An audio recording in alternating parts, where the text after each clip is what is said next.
name is Veronika and I'm a choreographer, dance therapy coach and cognitive behavioral psychotherapist.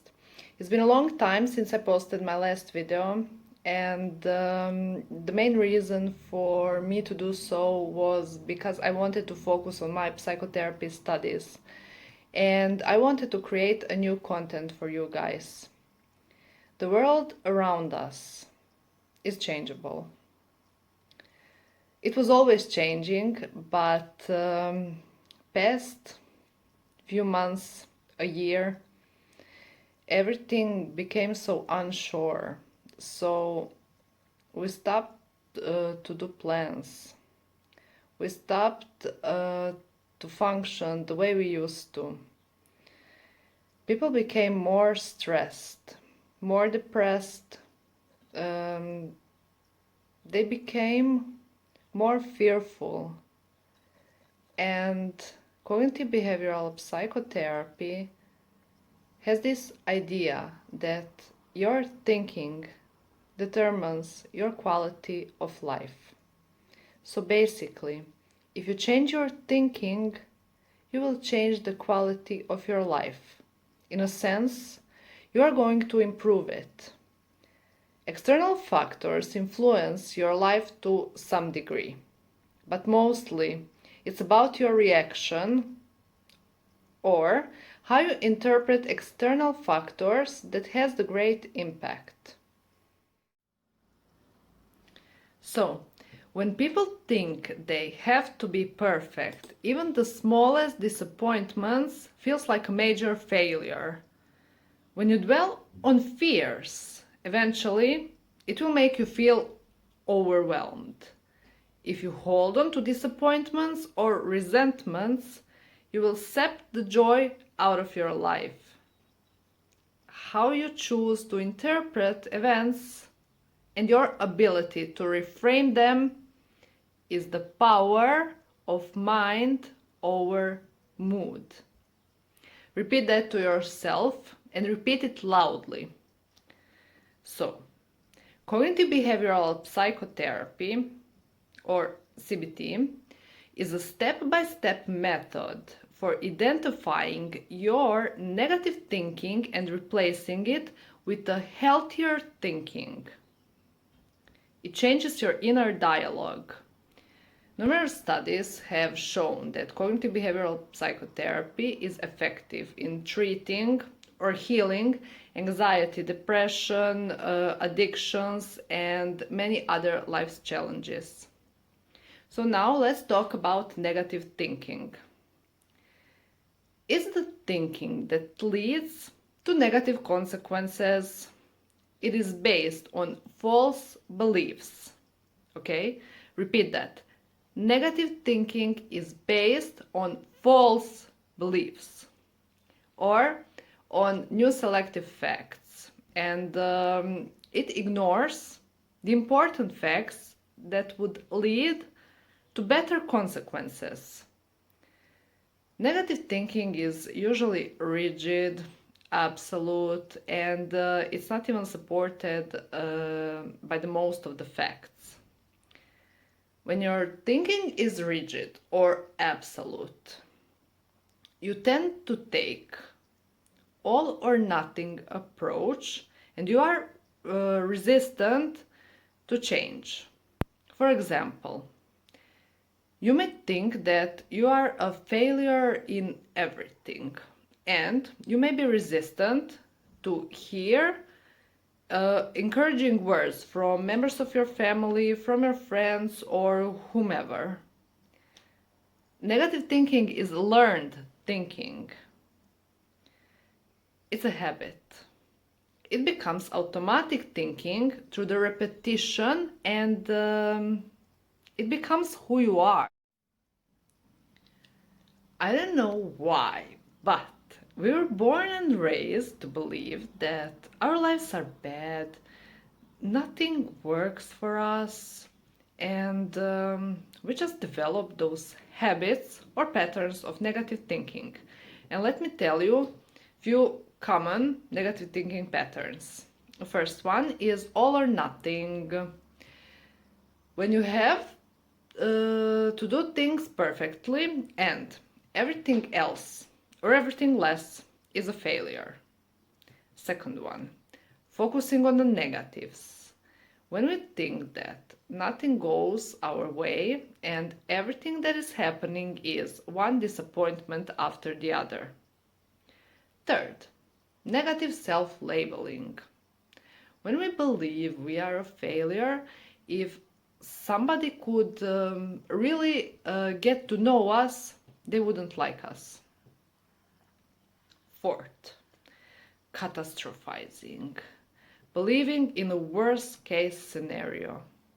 You remember that one? Oh my God, but what if this happens? What if that happens? When did you actually stop and think about, oh my God, maybe something amazing can happen? Excessive need for approval. When happiness depends whether the people will like us or not. When somebody doesn't like us, then we tend to believe it is our fault.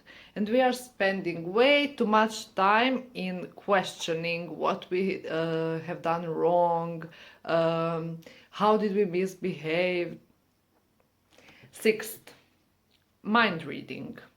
Believing you know that people show to you how much they don't like you. 7. Should statements. It's fighting for justice or believing that everything needs to be fair. 8. Disqualifying the present. It's basically living in the past with all of those would have, could have, should have. Pessimism. The last one.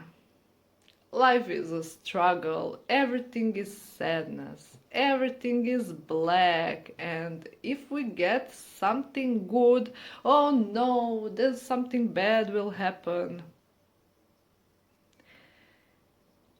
Do you remember the time in your life when you had statements like those? Of course you do. I also remember, but what if I told you that what you've learned, you can also unlearn? How amazing is that?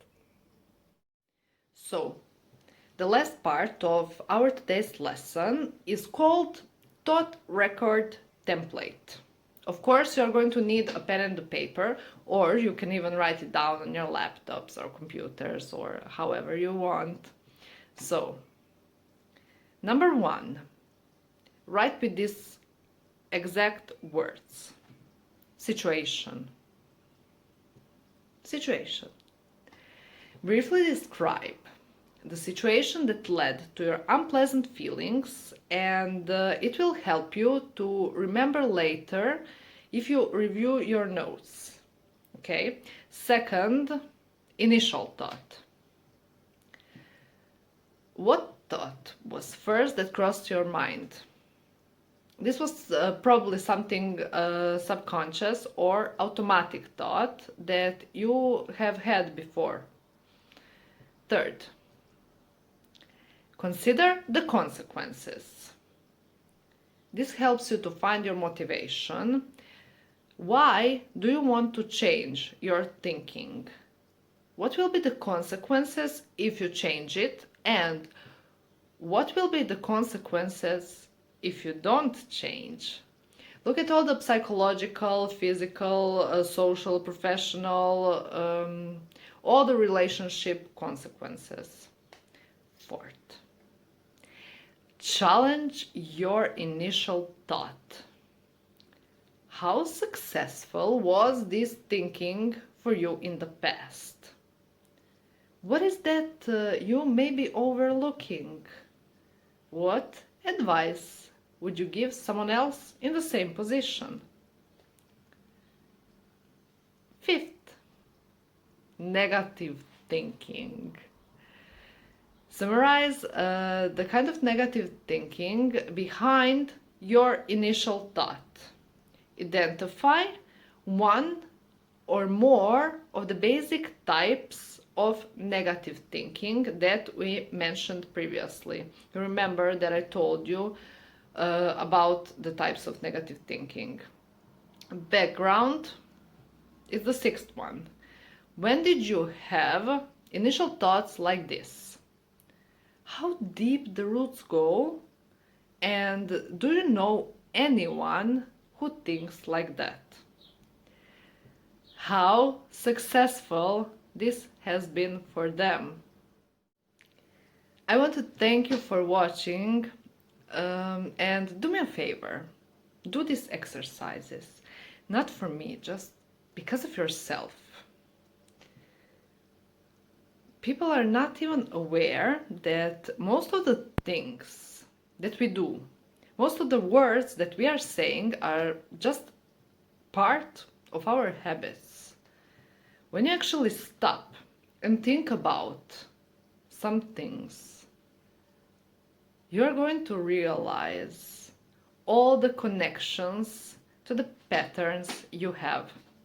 It's actually very fun exercise because you caught yourself in a moment like, oh my god. It's like, you have all these actions and reactions and you are constantly repeating something and you are going in these circles and you are repeating all those situations. And when you ask yourself why is this happening, but you are not so depressed about it. You start to use your brain about it and you try and you start to connect those dots. Okay, I will say goodbye to you for now and I will talk to you soon. Bye bye.